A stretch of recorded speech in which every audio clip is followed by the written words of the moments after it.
We're about ready for our next panel.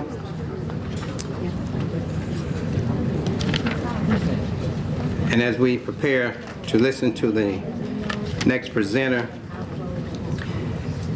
I'm reminded that there are many parts to the P13 puzzle that you see on the diagram on the back of your booklet.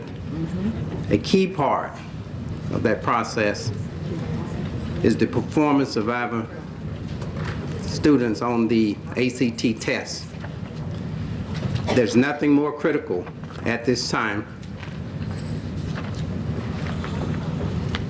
than our efforts to improve the performance of P12 students and their performance on the ACT test, because that determines the amount of time that we spend in discussions like we're having here these 2 days. If our students and others were doing better, the focus of this conference could be about something else. But since they are not, we're privileged to have the kinds of programs that we are, the kinds of presentations that we are having. So the one that we're about to hear, the American College Test, will be moderated by Ms. Joyce Bracy Vaughn, the Director of the Student Counseling Assessment and Development Center on the campus of University of Arkansas at Pine Bluff, and she will present our presenter, Ms. Vaughn. Thank you, Dr. Johnson, and good morning. Good morning. The ACT conducts technical and scholarly research on a variety of topics, including test and test item fairness, test reliability and validity, the meaning of test score differences, improving the achievement of at-risk populations, occupational fit, career interest, course placement, and the determinants of academic and career success. This morning, we are honored to present a representative from ACT. Ms. Judy Trice, a former English teacher in Arkansas, Texas, and Oklahoma. She brings education together to find solutions to the educational challenges that face both educators and students today, utilizing the research as a foundation for understanding. She is a proud former Magnolia High School Panther. Ms. Trice earned a BA from the University of Arkansas at Little Rock and an MSE from the University of Central Arkansas. She brings 20-plus years of experience to her role as a senior consultant for secondary assessment services in the ACT Southwest region based in Austin, Texas, and is serving the states of Arkansas, Louisiana, New Mexico, Oklahoma, and Texas. And I can personally vouch for the fact that she is in the field all the time, because each of our communications have either been through email, telephone. She's rarely in Austin.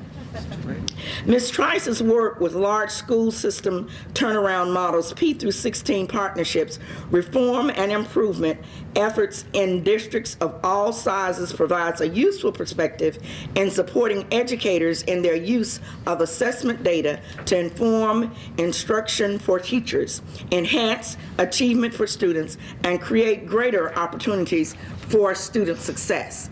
Today, she is here to share all of her consultants' work with us, and we ask that you would please welcome Ms. Judy Trice.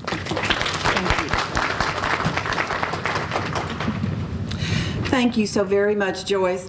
I have to tell you, it is a great pleasure to be here in Arkansas, and especially on such a beautiful, sunny, rain-free day.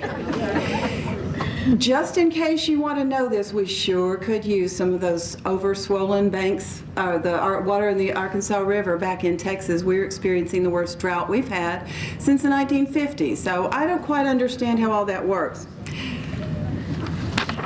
I very much appreciate Joyce's invitation to be here today, and I have to say that I feel a little bit as though I've been set up. How can I possibly follow Michael, Kareem, and Graylin's remarks? Oh my goodness. I've taken more notes about books I want to read because I was an English teacher, and certainly the meaning of all those remarks, the passion that those gentlemen brought to the remarks today, I'm just in awe. So thank you very much for letting me be here to hear those remarks. Now, I was going to talk a little bit, just a couple of moments. I would like to know how many of you are high school educators in this group? Most of them. Most of them? They're just not wanting to raise their hands. I need them a little higher. We have some high school people in the crowd. And how many of you are post-secondary? Some of you don't know why you're here. But I'm assuming you are educators in some format. Is that right? Okay, good. And I just wanted to make sure that you knew I am a proud former teacher. When I was growing up in Magnolia, about the time I gave up my dolls, I would start sneaking out to the garage behind our house, and I played teacher. Yeah. Because I found such a magic in my classrooms when I was going to school. My family was not poor by any means, but we were not wealthy, and so we took trips. We went from Magnolia to El Dorado for vacations sometimes because my mom needed to get away. We went to Hot Springs. We didn't go much further than that, but my teachers took me all over the world. They took me. I had an English teacher, or a teacher in the 3rd grade who had grown up on an Indian reservation, and she shared that with us. I went to Europe through my teacher's eyes, and through 2 very painful years of Latin, some of you may be able to relate, I visited the Roman Empire. I understand why that language is dead. My math and science teachers taught me how the world works and how to make connections. I didn't think when I was going through geometry that I would ever use it again, but I probably use it on a daily basis. Algebra as well. And so I'm very grateful. I'm just saying this to let you know I value what my teachers did to contribute to who I am today. I had parents who were vested in my education, and so I had it coming from both sides. I had it at home and I had it at school. And I'm very proud of the Arkansas-based education that I received. I can only imagine the teachers who are out there who don't have that kind of support from home, because your job is made much more challenging, and yet I know it can be done. So I applaud you for your efforts, and I just wanted to make that connection from the beginning. I do believe we're all in this together. Now, what I wanted to do today was to present to you, this is going to be completely different from what you just heard, but what I want to do is focus on the academic side of the issues that face all of us in education, and certainly here in the state of Arkansas, by looking at some data that should bring you some hope. I hope it will, because it doesn't mean the job's going to be easier, but it should give you some hope that it can be done. So we're going to look at what the challenge is. Over the course of the next few years, between now and 2018, we're going to have, you can see on the screens, 29 million students who graduate from high school.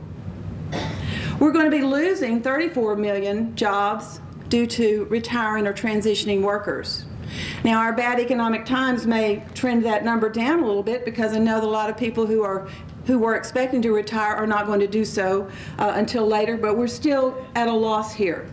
And what I want you to focus on is the fact that 10 million of those 29 million students who will be graduating from high school by 2018 are going to be underrepresented students who traditionally, shame on us, have been underserved by K-12 education.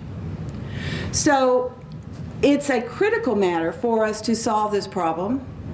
It's a critical matter, I know, at the Capitol in Little Rock, where the legislators are trying to figure out how in Arkansas we can get past that 49th or 50th ranking of having the fewest number of adults who have baccalaureate degrees. So that is a fight that's going on all over this state, but nowhere does it go on more intimately than in your classrooms. So it is a problem. We have a graph here that is a national graph. The one in Arkansas doesn't look too different. But the sad news, the sad truth is that of 100 8th graders that start on a given school year, we know that 35% of those, 35 out of 100, will actually make it to a college degree. And that's giving them a 6-year pipeline and a 10-year pipeline. So we do have a critical need. 3 major gap areas based on this study have to do with aspirations, enrollment, and retention. So we're going to talk just a little bit about each of those gaps that we have in what's going on. Gap 1, educational aspirations. These are the percentages of students by ethnicity that claim to have plans to go to either some kind of training after high school, less than 2 years, or a 2-year community college, or to a 4-year college. Now, as I do my work throughout this region of the country, I'm always amazed that all of the 8th graders think they're going to 4-year colleges, and most of them say they're going to complete graduate studies. We state that on an answer document that we require of students when we give them the Explore, when we give them the plan and the ACT, and we ask them what their plans are. And the part about the graduate studies is actually stated professional or graduate, well, I will complete professional or graduate studies. Someone told me not long ago that maybe those kids are not thinking about graduate school so much as they are thinking about professional baseball, basketball, football, entertainment. And so that's a part of the disconnect that we may have with some of our students in that they really don't know what they're shooting for. And so we need to clarify that to students. But you can see that the red bar represents African American populations. The kind of beige, kind of washed out beige bar represents Caucasians. And you can see that very, very close in plan, at the plan level. That's the 10th grade level. If you don't give that assessment or you don't know about that assessment, it's a mini ACT or pre-ACT that's given to 10th grade students. And we're very close in terms of aspirations. But what happens when students enroll is that they don't all follow through on that aspiration. They don't all end up enrolling in college. So we see a little bit of a disconnect here. For the Caucasian population, 75% of those students do go immediately into college, while 6% delay their entrance into college. And compare that to 63% in terms of African American population, with 9% delaying that entrance. Retention rates are very important because as we see a lot of efforts throughout the state to get bodies into college, to get them there, to get them into class, we're forgetting that extremely important component of making sure they're ready and making sure that they're going to stay on those college campuses to receive a baccalaureate or other degree. So it is important for us to look at what happens to those students after they get on campus. And again, you can see that there's a little bit of a disconnect. 74%, 65% of white versus African American. You see who's highest in that category, our Asian Americans. And I think we can all look to the family culture historically that makes that a high number. So we have some things that we can learn probably from each ethnicity. The sad truth to me is that we see the same kind of gap occurring on the financial level. So if you look at that graph that's on the right, those students who come from family incomes at the lowest numbers do go back for that second year of college in fewer numbers. So we're looking at underrepresented populations of students, and we're looking at socially or economically disadvantaged students as the ones who don't go back. Now I see some of you taking notes. I'll be happy to make this PowerPoint available to you. I'll give you my email address at the end. I'd love to send it to you. Take notes though if that's the way you stay awake, because I know we haven't eaten for a while and we do have lunch coming. Now, closing the gaps is the focus of the study that we conducted. And what we looked at were the academic factors that influence college success. And by the way, this publication is available online. I don't think we got it into the resource book that you have because I was traveling when my deadline hit. But I'd love to make it available to you. We'll send you a copy, or you can download it yourself from our website. But we looked at these academic factors. We looked at college readiness. We looked at taking the right courses and course rigor. And this is an argument that is not new to you, I know that. But it really leads us, especially in Arkansas, as we look at what's gone on in the past few years, where we're looking at developing the SMART core, developing a curriculum that says something to our students about what's going to happen if you're a student in Arkansas.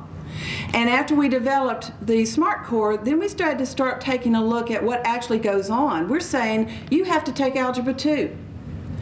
But if you take Algebra 2 from a teacher who is not highly qualified, you may not be getting that same foundation of math skills as the students who are in the class with that teacher who instills more rigor into instruction. And that's really what it's all about.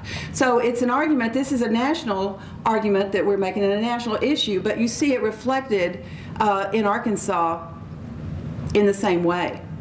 And then when you think about the fact that Arkansas has now adopted the Common Core state standards, you are seeing again a commitment in this state to saying we have to do better for our children. We can't just keep doing the same old things we've always done. But you know what happens there. Now when we look at college readiness, students who are ready for college, and again, I know I'm not presenting new material, just hang with me because I want to show you something that is kind of interesting when we conclude. Most students who are going to be successful in college go ahead and enter as soon as they've finished high school graduation. So they enter that following fall. They persist to a second year at the same institution. And a lot of the things that you all have been hearing about over these last 2 days are efforts to make sure that students feel connected to those institutions. That is as important a reason for students to come back as having that academic preparation. They go hand in hand, but the academic preparation is critical. So if they earn a B or higher in their first year college courses, they're more likely to come back. If they earn a GPA of 3.0, which to me says the same thing as the B or higher, they're likely to come back. And then they're less likely to take remedial courses. Based on the 2009 ACT tested high school graduates that were college ready, you can look and see that Caucasian students are listed in red, underrepresented minorities are listed in the black graphs, and so you see that there is a disconnect. And this is just of all students. When we measure college readiness, this is what we find. Factor 2, taking the right courses. It's easier to try to find that easier math class. It's no longer an option in Arkansas, and I say it's about time. But students who take challenging courses are certainly going to be successful in college. The ACT recommended core curriculum, by the way, is just a little shy of what Arkansas recommends. And we applaud that at ACT. I'm not sure why my organization has not stepped up to say, yes, students all need 4 years of math, because we know that they're better prepared for college when they do that. But we haven't made that official yet, but you have here in Arkansas, so good for you. So the students who take the higher level courses in high school are significantly more likely to have those higher levels of achievement in college. And sometimes it's that grade point that has students shying away. I'd like to share a story that a counselor in Oklahoma City shared with me. And it was about her own son. He had a high GPA. He had scored a very high score on ACT. He had like a 29. But there was a scholarship level that he wanted to achieve, and it required a 32. Now that's a high aspiration, I know. But he was trying to decide, do I keep my grade point where it is and just take the ACT again, or what are my other options? His wise mom, who was a counselor, said, son, take pre-calculus. And the conversation went something like this, but I won't do well in pre-calculus. And she said, it doesn't really matter. You're going to be exposed to higher level thinking. You're going to be exposed to rigor. It will help your overall effort. And so he did take pre-calculus. He did get a C in the course. He was not pleased with that. But then when he took the ACT again, he raised his math score by 3 points. And I say that just to say that rigor is so important, and we cannot continue to have a message to try to make things cushy for our students when we know that they're going to be better served by tackling the rigor of those more rigorous courses.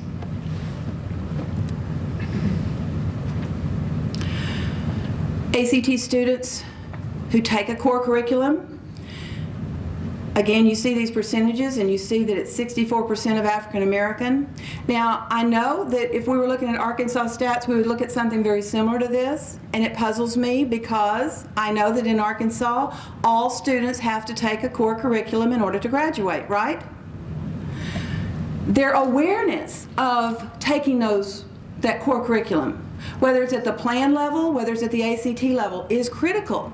And it all goes back to some of those connections we have to make early on with students in saying at 8th grade, at 7th grade, at 6th grade, you can go to college, but this is what you're going to have to do in order to get there. You're going to have to take Algebra 2. You may have to take pre-calculus. You're going to have to take in Arkansas a course that is at least as challenging as pre-calculus. So the sooner a student makes up his mind that that's what he's going to have to do, the easier it is going to be to achieve that. And I have to say, even though I was a good student in school, when I knew it didn't really matter, I didn't give as much effort. And I think we have to know that that's probably just human nature. And so our students have to know that those courses matter. And acknowledging that on an answer document for the ACT is one way that we know that student is understanding what has to be done.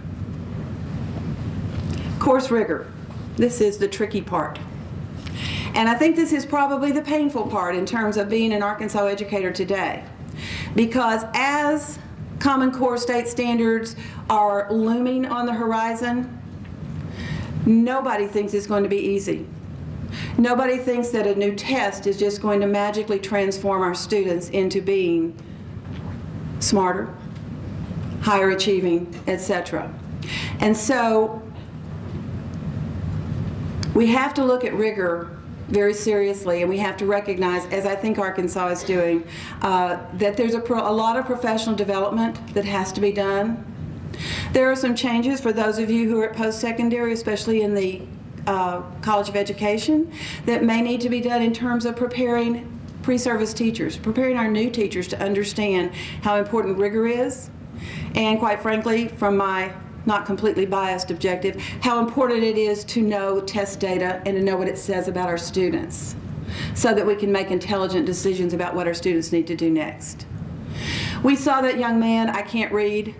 I love that segment. Kareem, thank you for sharing that. It is so true. When we have a classroom of 40 students, we can't afford not to notice that there's that kid in the back that can't read. We can't do that to our children.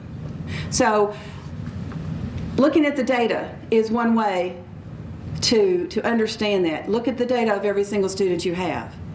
I always thought of teaching as a mission, and I know that's probably not right because it is also a way to earn a living, and it should be respected as such. But I always knew the hard work that it would take to teach, and I was willing to give that because those students, some of them don't have anybody else. And so we have to step up for them. And that young man who injured his knee, blew out his knee and was no longer able to hold that dream of basketball, needed something else. So we look at course rigor, and we see that rigor can contribute to a higher GPA, but more than that, it may temporarily have a little dip, but it also positively influences the ability to enroll in college, retention. A rigorous course might help a person learn to play chess, quite frankly. That is a higher order critical thinking skill that is required in order to play chess as opposed to spades. But I was very good at spades. In the student union at Southern Arkansas, I ruled. We need to remember that course names do not equate to rigorous courses. We can call it whatever we want. And you should see in some of our states how at the Department of Education and departments of higher ed, they have to comb through these transcripts to try to figure out what on earth those teachers meant by naming that course, whatever it was. How rigorous is it? Can we give it credit? Does it apply for the scholarship? We have to make sure that our course names equate to rigor and that they say they do. Course rigor is also critical in course curriculum, teacher effectiveness, and grading standards, and they do vary among high schools.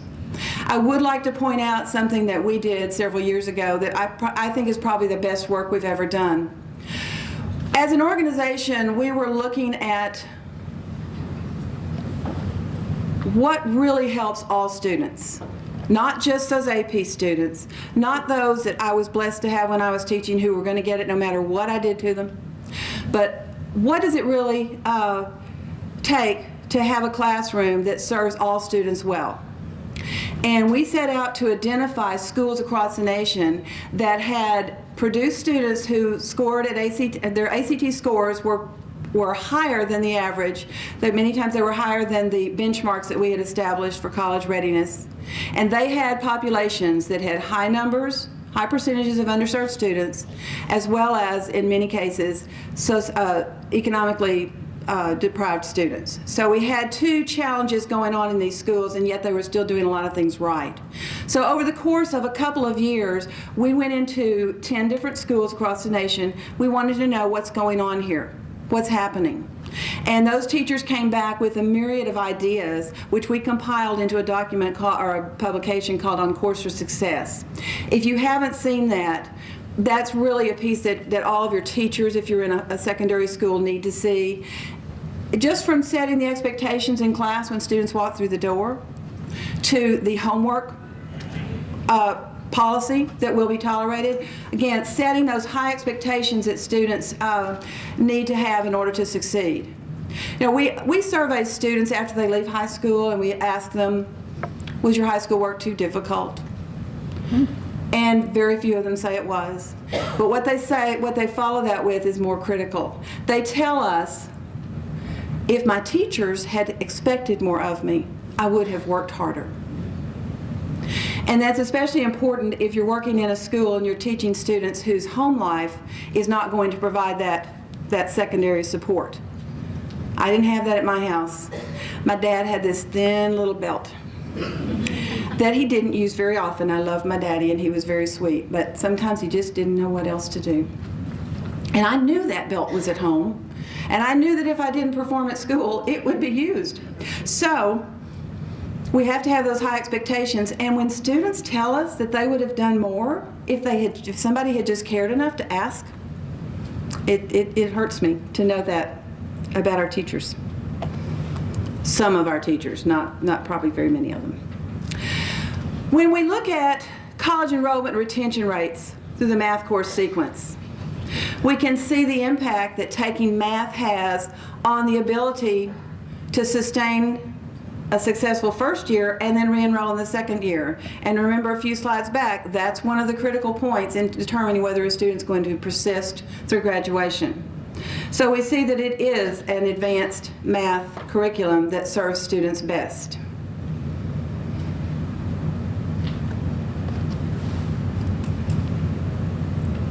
For the science sequence, the same thing holds true.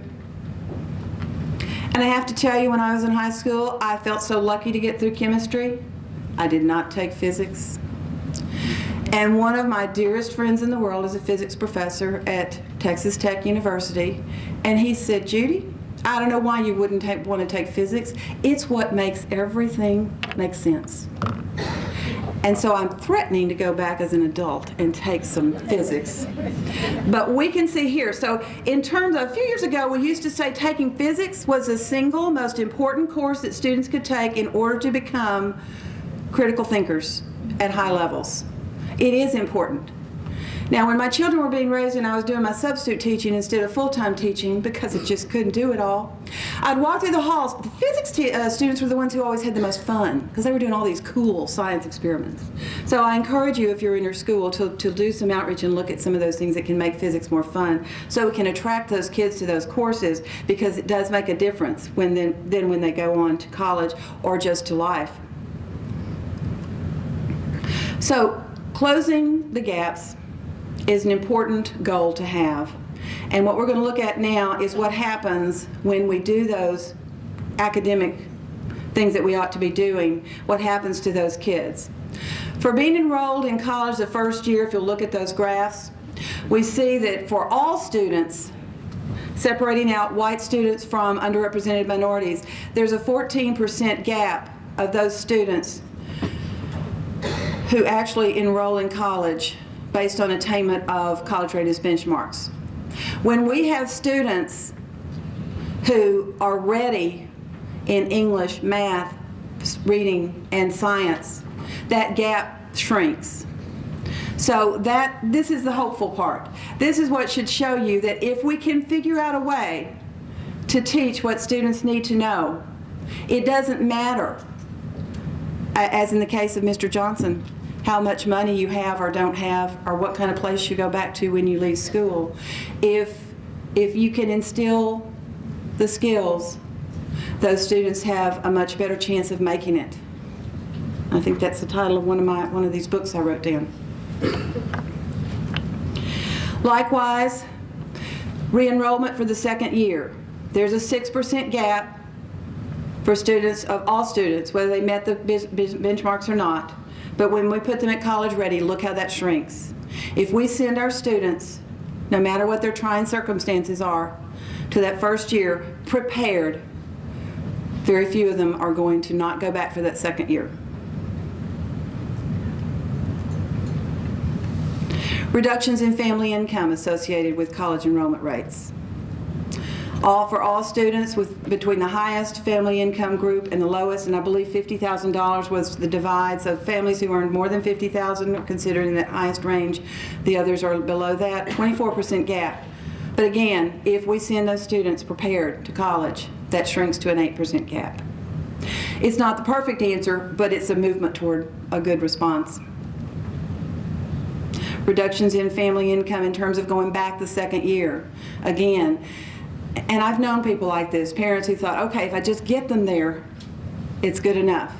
We need to get them there prepared, because if we don't have the funds to support it, we see students drop out. But if we prepare them, that again shrinks by 5 percentage points.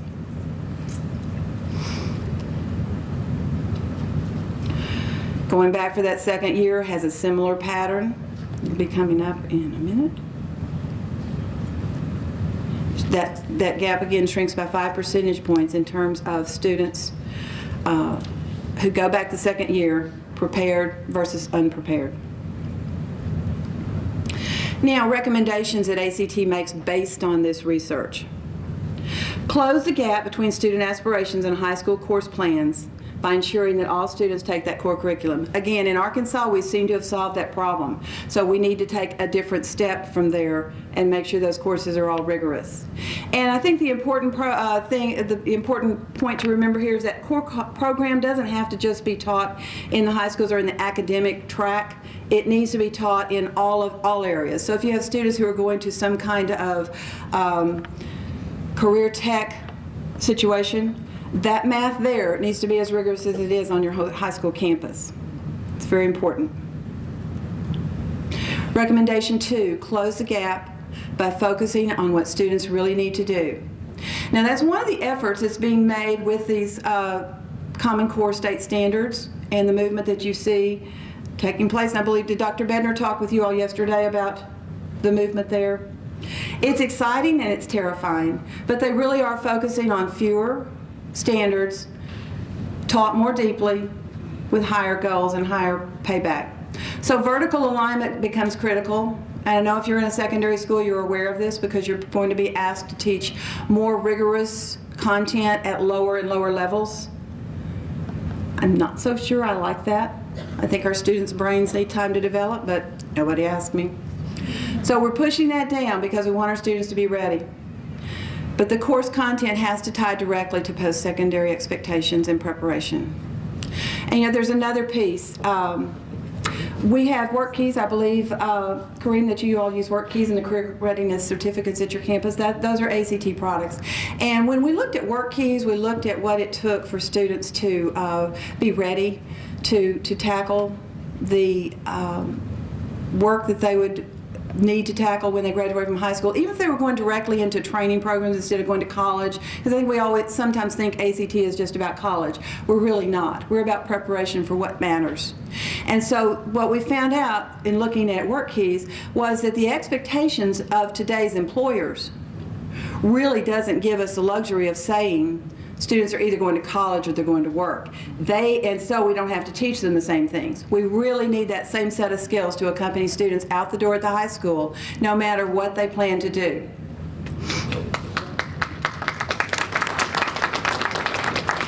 And if you're interested, there is a document on our website that talks about workplace, college ready, same or different, and it's a really interesting look at what it takes for students to be successful anymore.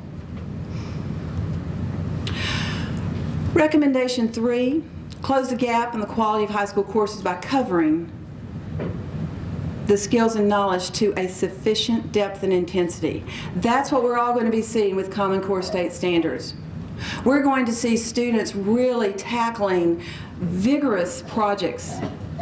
And maybe we won't have so many little skills that are what we call a mile wide and an inch deep. We're going to narrow that focus, and we're going to go a mile deep so that students develop critical thinking skills.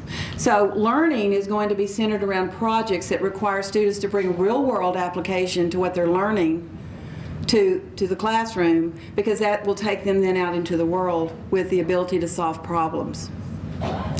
And just another little personal story. I used to argue with my sons. I have 2 sons. And when they were going through Algebra 1 in the 7th grade, first of all, I thought that was a little early. They were teaching my sons concepts one way. And my sons didn't understand the way that was being taught to them. They'd come home and say, "Mom, I don't get this." And I was not a math teacher, but I could handle Algebra 1. So we would figure out another way to solve the problem. And I would teach them those steps and try to teach them the context of those steps. They'd go back to school and they would work a problem that way and they'd get a 0. And I had been a teacher and I kind of understood, sort of, but I called the teachers and I said, "What kind of allowances are you making for students who don't learn the concepts in the only way that you teach it?" "Well, they just have to do it." And I said, "And what kind of context are you giving them for what they're learning in terms of what it's going to mean later?" "Well, we tell them they don't need to worry about why they need to know it. They just need to know it." So we continue to supplement at home in ways that made sense to my students. But I've noticed that now teachers are required to meet the learning styles of their students. That's great. They're required, or they should, good teachers, give students an understanding of the value of what they're learning. But again, going back to those classes, it didn't matter to me if it was an elective and I didn't want to put as much effort into it and I could still get a B. I just didn't worry about it all that much. We have to make it matter to our students. So the depth helps to do that, because students then learn something deeply, they own it. We're seeing a lot more projects, too, that are going to be coming about. A lot of the testing that I've seen exemplified as part of this new testing is going to be kind of hands-on, where students are actually doing things that make sense to them. I understand that, like in 2nd grade, students are going to be manipulating a computer screen to put things in sequence. So instead of saying A, B, C, D, or D, A, B, C, whatever, they're actually going to be manipulating screens of images so that they can see real-world how something happens. And how much more sense does that make than having them just see it in words, but having them see it in images and actually understanding the process that something takes. Maybe it's baking a cake, shopping, whatever it is. They see that, they own it more. So we're looking at equal access to the skills that students need, highly effective teachers, and the ability of supplemental instruction. Those are 3 key factors that we discovered in On Course for Success as being non-negotiable on the part of the students, or the teachers, for their students. And it becomes a matter, and I think we're not too far from seeing that in the state of Arkansas. We're going to be looking at, I know you already report how many of your teachers have master's degrees, how many of your teachers are highly qualified.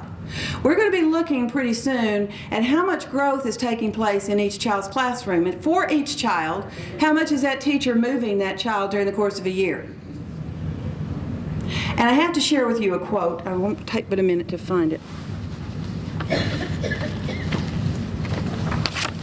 because this just blew me away. My rule as a mother was always that my kids could stand 1 year of a bad teacher, but we would not go through 2 straight years of a bad teacher because they couldn't handle it, and that was later borne out in research. It was just my lame-brained idea. I thought it made sense. But I love this quote from a piece from Education Trust. I really value the work that they do. Dr. Katie Haycock has been in the state to discuss her findings on numerous occasions, and this is a comment that I think makes so much sense and should give you hope if we can have highly qualified teachers. Students who have 3 or more strong teachers in a row will soar academically, regardless of their racial or economic background, while those who have a sequence of weak teachers will fall further and further behind. So we really can't afford, for our children's sake, not to have strong teachers who are engaged and who collaborate in ways to make instruction more meaningful for our students. Now, the implications of doing this work is, again, nothing new. K-12, we're helping all high school students become college and career ready by graduation. For the post-secondary implications, we're reinforcing the need for entering students to be college and career ready to maximize their chances for college success. And again, it's more than just about the academics, but that's a huge piece of it. And that leads me to talking about the models that we see around the country and some of the ones that we see in the state of Arkansas, and possibly a model that you would consider, or maybe you already do some work here at UAPB to reach out to your feeder schools.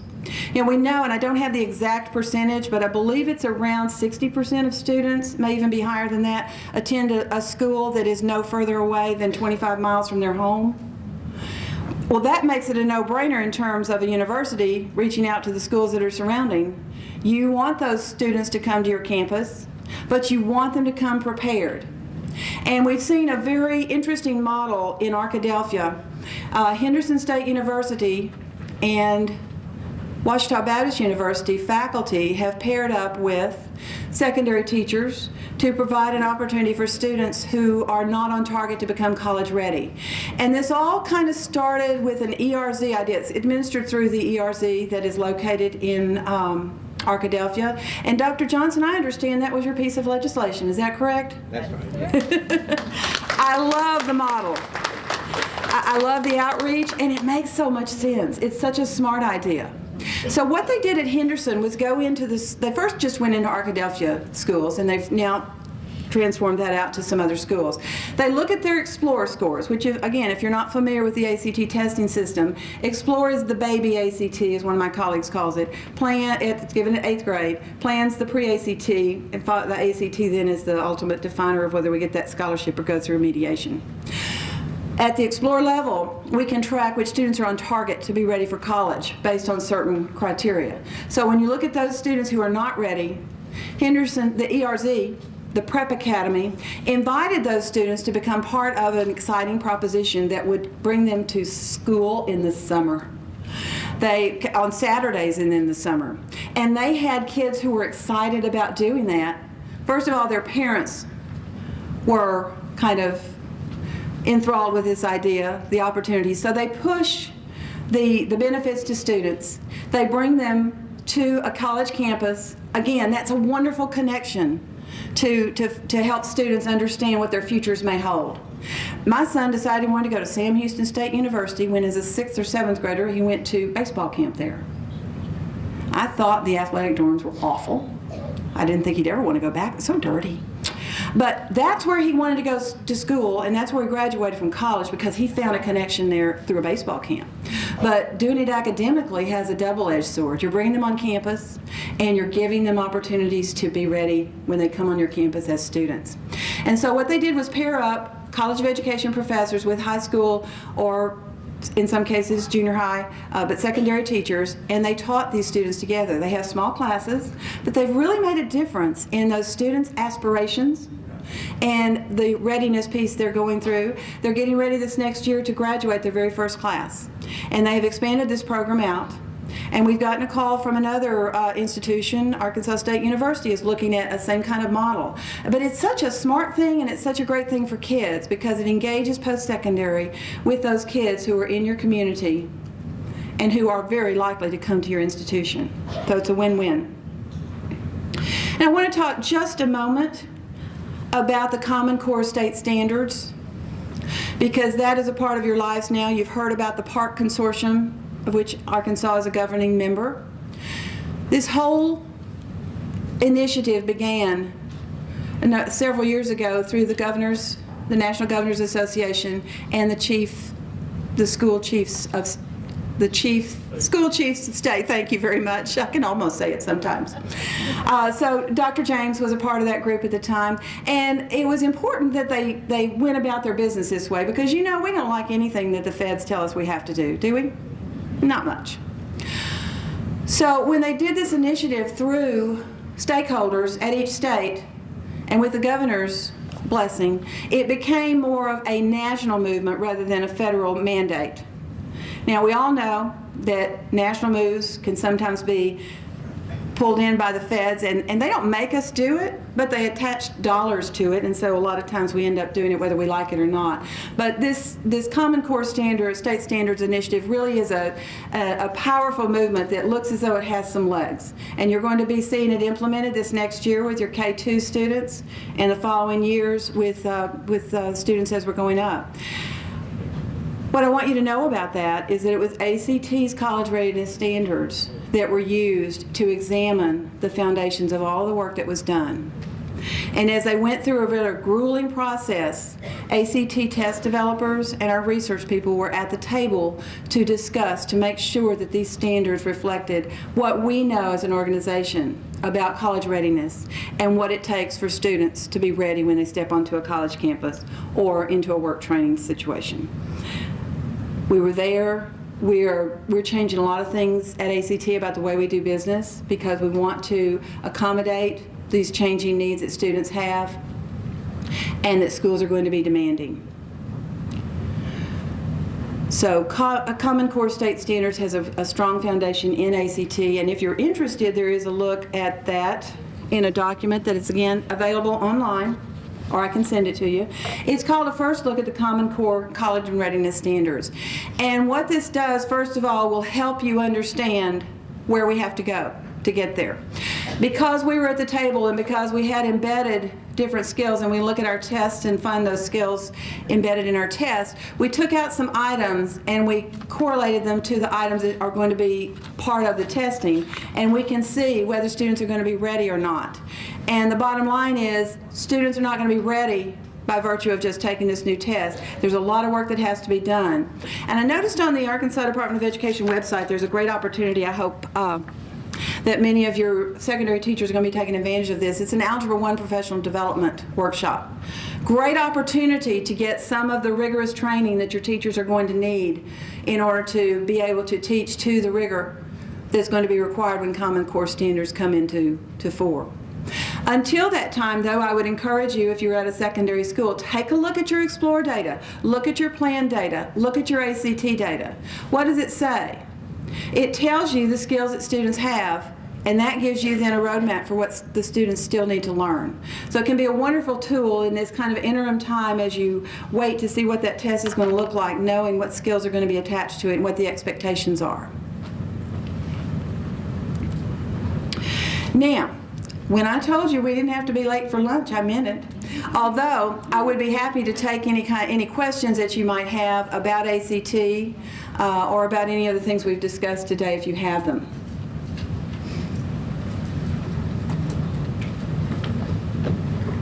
I have one. Yes, sir. Will the new test requirements that you just mentioned, ACT, with the Common Core standards, will they be better aligned with the curriculum than what we have right now? Will it give them a truer picture of what students know and are able to? I think it will. One of the things we know about these Common Core standards is that there are fewer of them, and that helps the teachers understand more clearly what they need to do. And they're going to have to go more deeply into those standards. And yes, they line up very well with everything ACT, because we've been in business for 51 years now, and research is the main part of what we do. We want to know what matters to kids, what matters to their instructors, and more importantly, what matters in terms of where it gets you. What does it mean to a student based on what we do. So all of our tests are attached to a series of standards, and those standards correlate very well to the Common Core standards. So yes, there's going to be a very strong connection. Thank you. Anybody else? Are y'all hungry? Well, I want you, before I close, I have one little thing I'd like you to do. I want you to look around your table. You're looking at other educators, right? And I just want to remind you of something that I was reminded of when I visited a few months ago at a middle school in Tulsa, Oklahoma, Tulsa Public Schools. They do have issues there. But I was waiting for a meeting to begin. I was in the teacher's lounge, and there was a poster on the wall, and it said, on your, address to the teachers, on your worst day on the job, you are still some child's best hope. So celebrate the fact that all of these people in this room are dedicated to that proposition of being a child's best hope. Thank you very much for having me.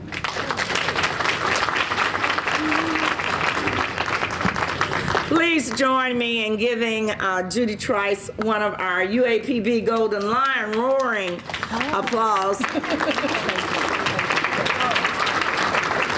I don't want her to go back and say she heard the official roar, but you all have to give her an extra large applause for that. We want to just acknowledge to you, first of all, thank Judy Trice for sharing with us this morning just the information we needed to know.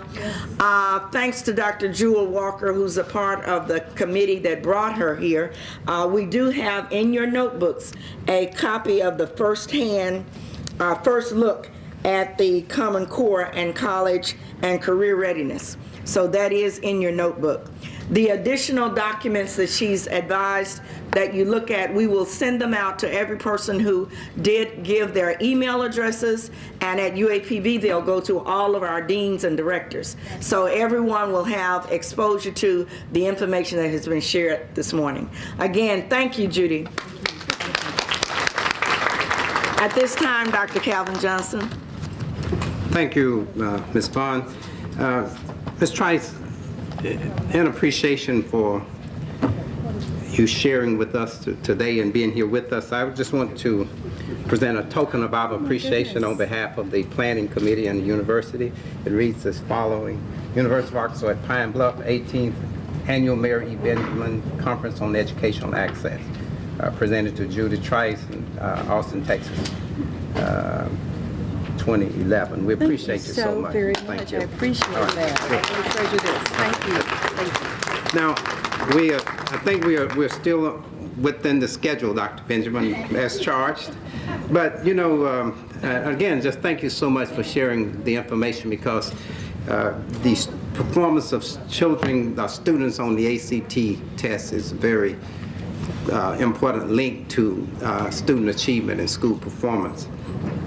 And a lot of what we've talked about this morning and yesterday sort of wrap around the role of a teacher. And I'm going to take the personal privilege, Dr. Eddings, to recognize a group of students, candidates that are with us, and their supervisor, Ms. Nesby Walters, who directs our field placement. Would you stand, Ms. Nesby Walters? And would all of our student teachers stand?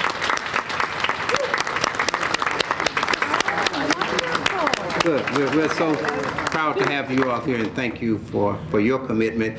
And I hope we don't scare you off, but this is reality. This is the real world.